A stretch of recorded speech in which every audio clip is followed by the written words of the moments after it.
Hey folks, Kevin here. Well, it's April 9th, 2019. I'm over on the east side of the property, the east side of the pergola where the green grapes are grown, and the canal system, the bioremediation canal system that leads over into Pond 3 behind me there.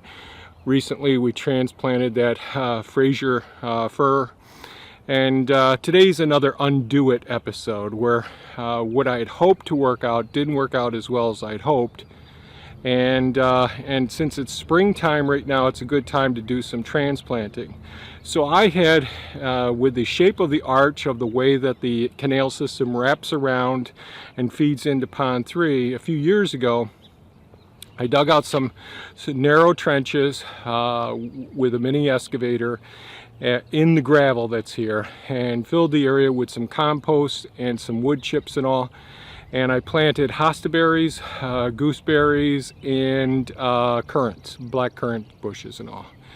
And after the first year, they really did shoot up. They did very well.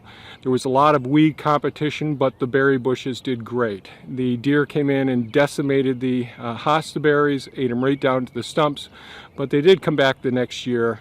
The gooseberries, they just stripped all the berries off and ate all of the new growth of that season.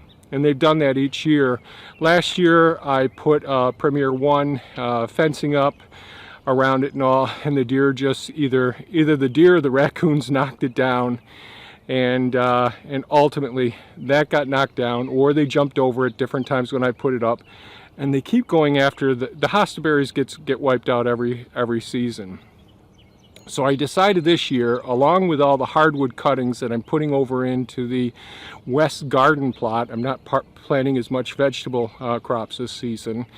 I'm going to be taking and not just doing the hardwood cuttings, but digging these plants up, not the currants, but the rest of the plants up, the hostaberries and the gooseberries. I dug those up just a few minutes ago, and I dug them up around the arches. There'll be a little GoPro footage of that at the end of this video.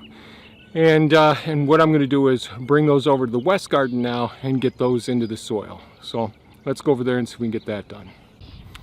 Well, I'm back. I'm over here on the west side of the workshop area. The first two beds have all the hardwood cuttings in them. The third bed is a bed I'm going to prep now to get started. But something I forgot to mention. I started out here just about 7:30, 7:40, digging up the plants. It took me a little over an hour to get them all dug up. And I've got them in the back of Pepe over there. So I purposely, so this is morning, the sun rises in the east, we're on the west side of the building.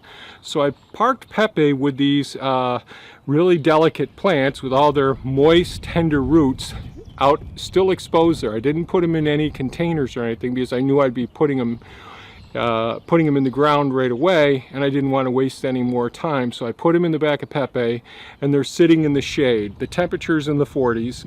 The soil is moist, and the roots are still nice and moist from the area that I dug them up from. But first thing is planning to do this sort of thing early in the morning, if at all possible. Keep everything in the shade, or keep those roots nice and moist if you're going to do a process like this. So now I'm going to go ahead, get the tilther out, prep the surface of the soil, and then put a string down and get some of these plants back in the ground. Then we'll go from there.